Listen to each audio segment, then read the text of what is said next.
Guys ఈరోజు ఎగ్జాక్ట్గా 19 date వచ్చి టైం అయితే 8:30 అవుతుంది. సో కొత్త అడ్వెంచర్ లొకేషన్కి అయితే వెళ్తున్నాం. సో పని మీద అయితే నేను మా అమ్మమ్మ. సో అక్కడ వెళ్ళే దారిలో ఏమైనా స్పెషల్ ఉంటాయా లేకపోతే ఏంటి అనేది ఈరోజు వీడియోలో తెలుసుకుందాం. కొత్త వారు చూస్తే తప్పకుండా ఛానల్ సబ్స్క్రైబ్ అయితే చేసుకుని వీడియోని లైక్ చేయడం మాత్రం మర్చిపోకండి.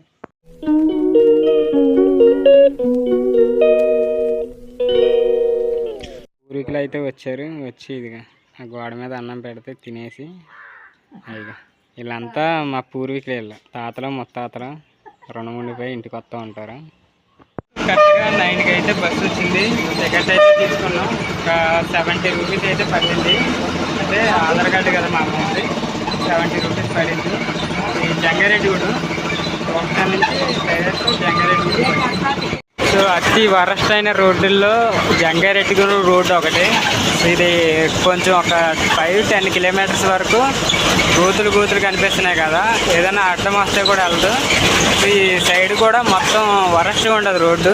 ఎవరన్నా ఉంటే పట్టించుకుంటే బెటర్, ఎందుకంటే ఎక్కువ ట్రాన్స్పోర్టేషన్ ఇటు ఉంటుంది. చూసుకోవచ్చు లారీలు ఏంటి, ఇక్కడ ప్రజలేంటి అందరూ వెళ్తున్నారు కదా. కానీ దాదాపు ఇంకో 5 కిలోమీటర్ల దగ్గరికి వచ్చాం. అయినా రోడ్డు పరిస్థితి చాలా దారుణంగా ఉంది.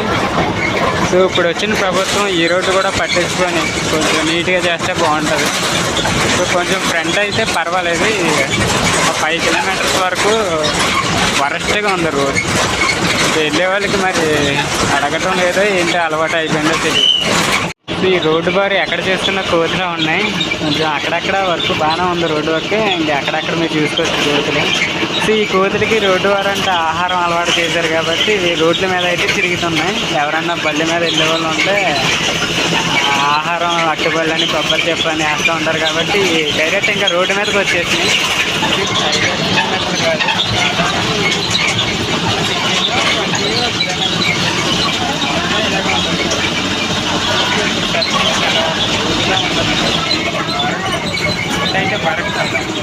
అదంటే సింగిల్ రోడ్డు. ఇదేమో ద్వారకా తిరుమల ఏలూరు కామరకోట వెళ్ళే రోడ్డు అండ్ ఇటు జంగారెడ్డిగూడెం వెళ్ళే రోడ్డు. ఇక్కడ కూడా రోడ్డు పరిస్థితి ఇలాగా ఉంది. దాదాపు ప్రజెంట్ మనం ఎక్కబోయేది గురవాయి గుడి. మనకి లెఫ్ట్ సైడ్ కనిపిస్తుంది కదా, అది ఎర్ర కాలువ. అటు ఫ్రంట్ వచ్చేసి ఒక డ్యామ్ ఆనకట్ట అయితే ఉంటుంది. ఎప్పుడన్నా ఒకసారి ఫ్రీ ఉన్నప్పుడు చూపిస్తాం. సైడ్ ఆక్రమించుకొని కూడా పంట పొలాలు అయితే చేస్తున్నారు. కెనాలకు సంబంధించింది ఎర్ర కాలువ అంటారు. ఇటు మనం చూసుకుంటే మధ్యాహ్నం స్వామి గుడి అది. సో ఆంజనేయ స్వామి ఇక్కడ చాలా ఫేమస్. ఎప్పుడైనా వీలు కుదిరినప్పుడు ఈ టెంపుల్కి అయితే ఒకసారి వెళ్దాం. ఇక్కడ ప్రసాదం అయితే బాగుంటుంది. అంటే అన్నదానం పెడతారు కదా, అదైతే చాలా బాగుంటుంది. ఫ్రీ టైంలో అయితే ఒకసారి తీసుకెళ్తాం.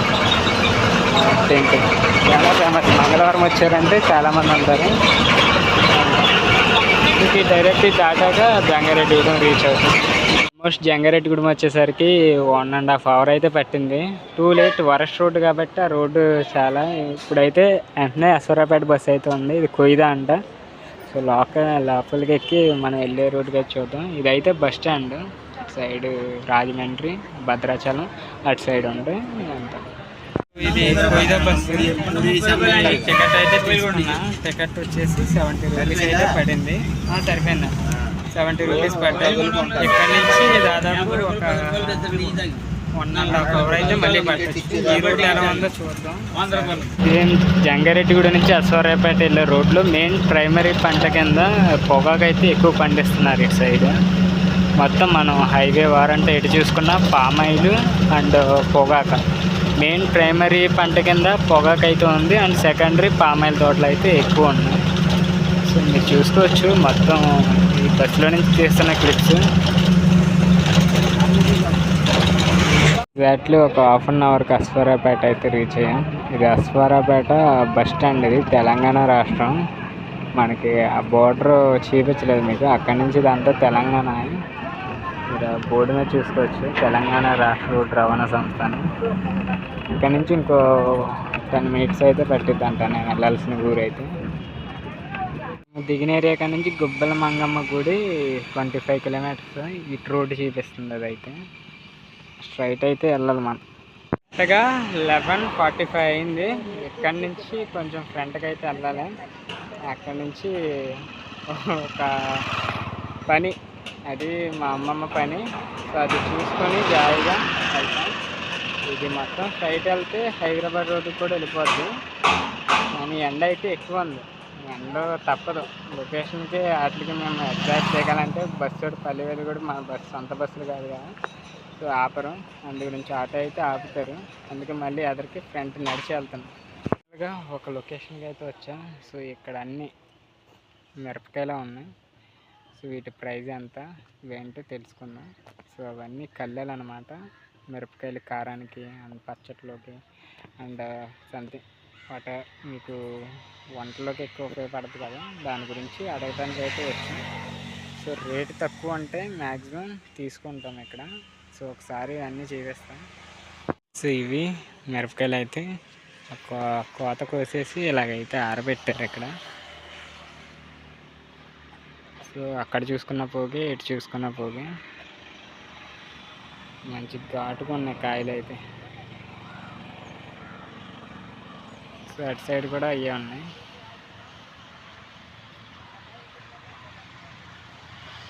సో ఇటు సైడ్ కూడా కాయలు. ఎదరికెళ్ళి కూడా చూద్దాం. అయ్యే కాయలు ఉన్నాయి రిపీటెడ్గా.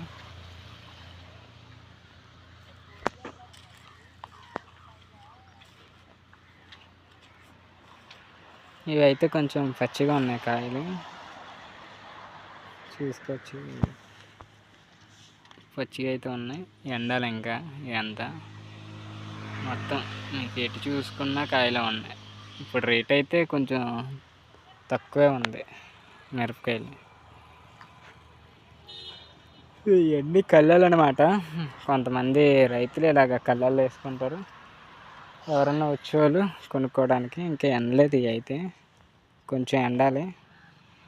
ఎండితే అక్కడ ప్రాసెసింగ్ కూడా చేస్తున్నారు. అక్కడ అటు సైడ్ ప్రాసెసింగ్ కూడా చేస్తున్నారు. పాదుకున్నాయి ఈ కాయలు. ఏ పిచ్చికాయలు అనుకోండి. ఏ కంచిత్రం చెట్టుకి కాదు, ఏ డిఫరెంట్గా ఉంది.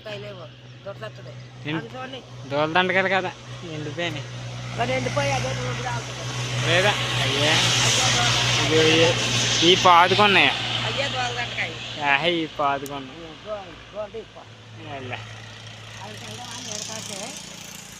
ఫైనల్గా మిరపకాయల మూట అయితే ఇంత అయింది. ఇక్కడ నుంచి అయితే తీసుకెళ్ళాలి. సో ఈ కాయలు అయితే తీసుకున్నాం మేము. ఈ మిరపకాయలు ఏం కాయలండి ఇవి? ఏం పేరండి వీటి పేరు? సిరిపురం కాయలు అంటే వీటి పేరు. సో ఆ బ్రీడ్కి చెందినవి అయితే. ఇంక వీటిల్లో రకాలు కూడా ఉంటాయా? ఇవన్నీ సిరిపురం కాయలేనండి. ఇవన్నీ సిరిపురం కాయలేనంట. అవి అయ్యేం తొక్కు కాయలా?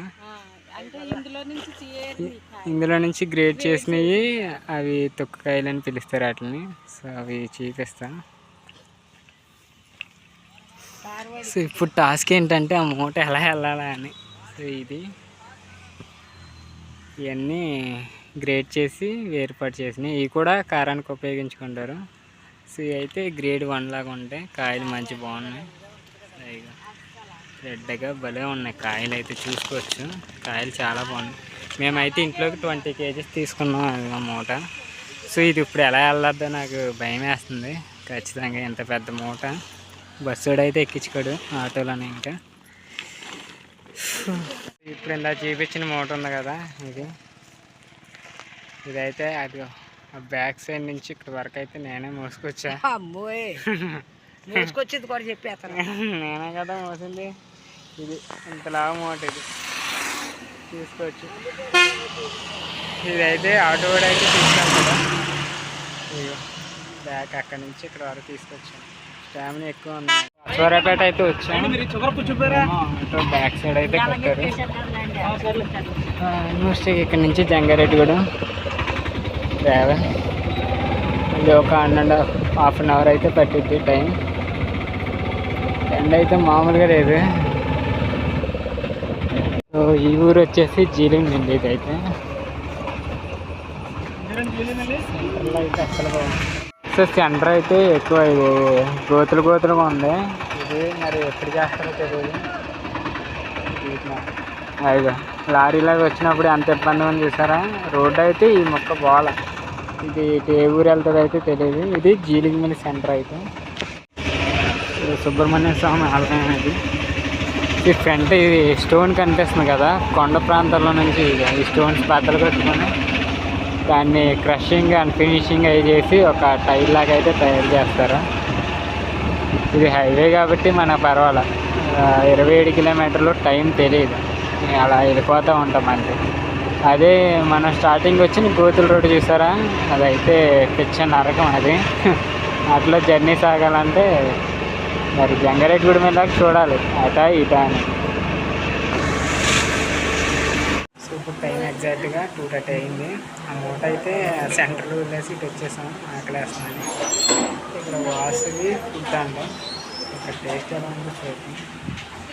సో ఏదో వెజ్ బిర్యానీ 4-5 కర్రీలు అయితే వేసారు. వేసి వచ్చాం, మూట అయితే ఉంది కానీ మిరపకాయలు అయితే అడుగు తోడేసుకునే అవసరం అయితే ఉంది ఇక్కడ. ఇది ఈజీగా వచ్చాక చేస్తారు, ఆల్మోస్ట్ తీసుకుంటాడు ఆవిడ. ఇది జీవి మాల్. ఫైనల్గా ఓపెన్ టాపిక్ ఆటో అయితే వచ్చింది.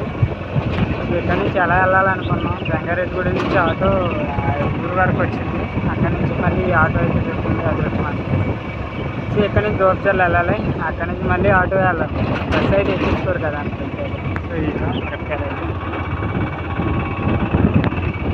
సో అలా సాగిపోయింది. ఇదంతా మౌంటైన్, రోడ్డు బాగాలేదన్నా కదా, ఇదే ఓపెన్ అప్ అయితే మీకు తీసేస్తాను, గాలి ఎక్కువ వేస్తుంది. సో ఇది కష్టం, చాలా కష్టం. ఇంట్లో కారానికి ఇంత కష్టపడాలా అనిపిస్తుంది, తప్పదు. ఇంట్లో ఆస్వాదించాలంటే ఎంతకంత కష్టం అనేది పడాలి, అప్పుడే మన నోటి దగ్గరికి వస్తుంది. బాగుంటుంది బ్యాక్గ్రౌండ్, మౌంటైన్స్ అది అడవిదంతా. ఈ కొత్తపల్లి అడవులు అంటారు. మార్నింగ్ బస్సులో నుంచి చూస్తారు కదా, ఇది ఓపెన్ రోడ్ అయితే. సో మొత్తం కోతులు ఈ రోడ్డు మీద ఉంటాయి. ఇవన్నీ ఈ అడవులన్నీ ఉంటాయి కదా. సో చూడొచ్చు మొత్తం ఎన్ని కోతులు ఉన్నాయి. ఈ మొక్కే బాగుంటుంది, ఈ దాటాక అసలు ఆ రోడ్డు బాగోదు. ఒకసారి చూసుకొచ్చి కూర్చోండి, వాళ్ళు ఆడుకుంటుంది. సో ఇదంతా అడవి కదా, ఈ ప్రాంతంలో లోపల ఉండవలసిన కోతులు ఇది ఇలా రోడ్ల మీదకి అయితే వచ్చేస్తాయి. ఇవి చెప్పా కదా, అడవులన్నీ ఆక్రమించుకుంటే కోతులు రోడ్ల మీదకి వస్తాయి చివరాక. అందు గురించి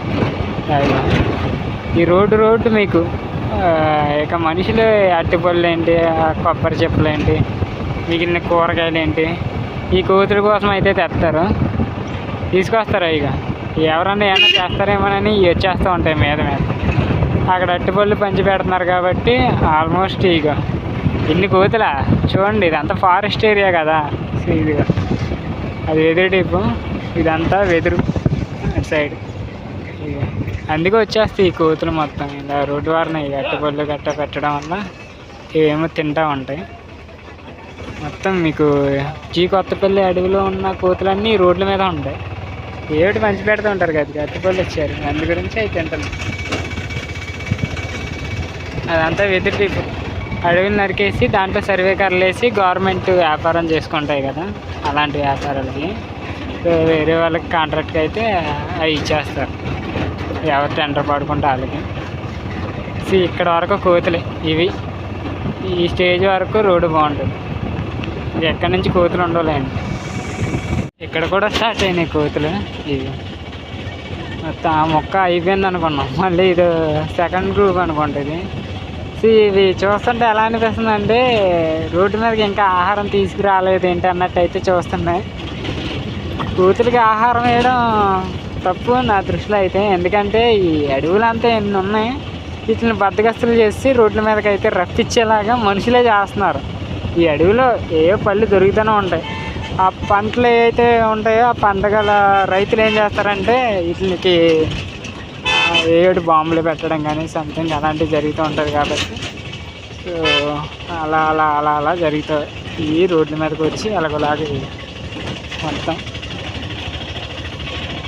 రోడ్ల మీదకి వచ్చేస్తే భయపెట్టడం వల్ల ఈ రోడ్డు మీదకి వచ్చేసి ఆహారం ఎవరన్నా వేస్తారేమో అని చూస్తాయి. ఒకరు వేసారంటే ఆల్మోస్ట్ కోతులు కదా, మూగజీవులు చేస్తే పుణ్యం వస్తుందని కొంత వేస్తాను. తప్పు అని ఎందుకు అంటున్నానంటే మనం పండించేదే కెమికల్స్, ఆ పెస్టిసైడ్స్ వేసి అయ్యే ఫ్రూట్స్ అయ్యే పండిస్తున్నాం.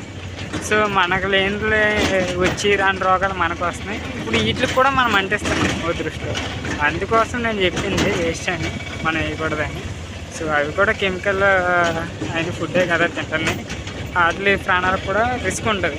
మన ప్రాణాలకు ఎలాగో రిస్క్ అయితే డాక్టర్లు ఉన్నారు, వాటికి ఎవరున్నారు, దేవుడే ఉన్నాడని అనుకుంటాం అంతే. అందు గురించి నేను అన్నది మోస్ట్లీ ఆల్మోస్ట్ అయ్యే బతికితే మనం ఏమంటే ప్రత్యేకించి చిన్నప్పటి నుంచి మనం బతికించలే కోతుల్ని.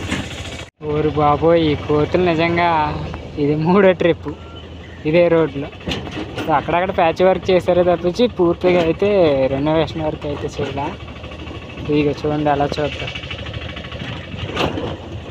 ప్రతిదీ ఏదోటి వేస్తాడని చూస్తూనే ఉన్నాం. ఇది 3వ ట్రిప్ ఇది అయితే ఏకంగా. ఫస్ట్ నుంచి లాస్ట్ వరకు ఈ రోడ్డు మొత్తం కోతులు, అడవిలో ఉన్న కోతులు అన్నీ రోడ్డు మీద ఉన్నాయి కదా, ఇదే కోతులు. ఇది కూడా చూడండి ఏమైనా వేస్తాడేమో అన్నీ ఆల్మోస్ట్. మీకు ఆ ఫ్రంట్ రోడ్డు చూసుకుంటే తెలిసిపోద్ది అంతా. ఇది మామూలుగా ఒంటరిగా నడిచి వెళ్ళాలంటే కొంచెం భయం, ఎందుకంటే మీదడిపోతాయి కదా, ఏదైనా సంచెట్టుకుని వెళ్తారు కదా, అందుకే ఇక చెట్టు మీద కూడా ఉంది ఆఖరికి, చెట్టు మీద కూడా నా పైన ఉంది ఇక కింద. ఇవన్నీ భయపడతారని హార్ట్ పడుతున్నారు.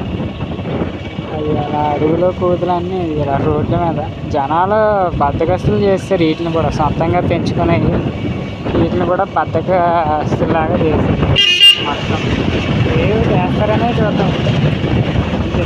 ఇంకా ఫ్రంట్ కూడా ఉన్నాయి, ఇక్కడతో అవ్వలే. ఫ్రంట్ కూడా కోతులే మొత్తం అన్నీ కోతులు. ఇప్పుడిప్పుడే వేసన్నట్టున్నారు ఈ రోడ్డు అయితే. మొత్తం తీసేసి కొత్త రోడ్డు వేయాలి ఇదంతా. నా పైన కూడా కోతుంది, ఆడపోతుంది, ఏదో దూకేతనని చూస్తుంది. ఇది కోతే, అన్నీ కోతులే ఇక మొత్తం. ఇక చెట్లు ఎప్పుడే పడుకుంటా, నైట్ కూడా తెచ్చేయండి, ఎలాగో పగలే అన్నారు కదా, పుణ్యం వస్తుంది. నీళ్ళు తాగడానికి అక్కడ ట్యాంక్. ఇది మాత్రం మర్చిపోయారు రోడ్డు. సో అదంతా వేసి ఇది మొక్క మర్చిపోయారు. ఇది కోత నీళ్ళు తాగుతాయండి. మూగజీవాలకు కావాల్సిన అడవిని ఏమో నాశనం చేసి సంవత్సరానికి పంటలు వేసేసుకుంటే అవి మాత్రం ఎక్కడ ఉంటాయో చెప్పండి మీరైనా. అవునా కదా, అది ఆ ఫ్రంట్ కూడా కోతులే. ఇదంతా మంకీస్ బ్లాక్ కిందనే వస్తుంది మొత్తం. మీరు ఎటు చూసినా ఈ బార్ నుంచి ఆ బార్ వరకు కోతులు ఉన్నాయి ఈ రోడ్డు. ఇంకా మరి చెప్పడానికి నాకు నోరు నొప్పి వస్తుంది తప్పించి ఈ కోతులు రావడం ఆపట్లేదు.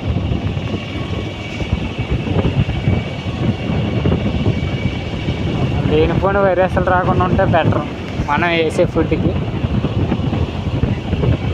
అంతా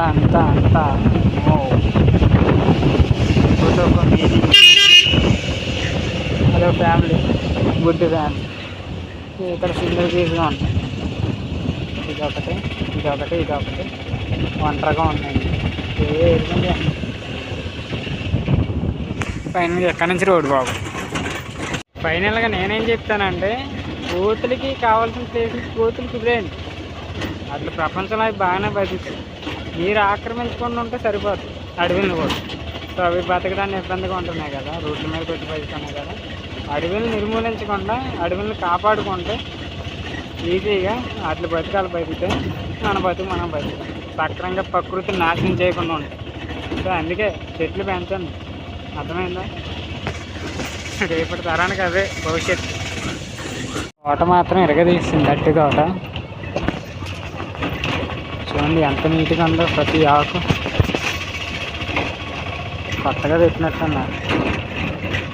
దిష్టి తగలకుండా, అందుకే దిష్టి బొమ్మను కూడా ఇచ్చారు. ఇది పామే తోట, ఇది వరస్ రోడ్. సో ఫైనల్గా ఇంటికైతే రీచ్ అయ్యాం. ఇక ఈ మిరపకాయల కష్టం, ఈరోజు వచ్చిన కష్టం. బాగుంది మిరపకాయ అయితే. ఫ్రెండ్స్ ఇంటికైతే చేరిపోయా. ఇక్కడ ఏమి తింటున్నారు.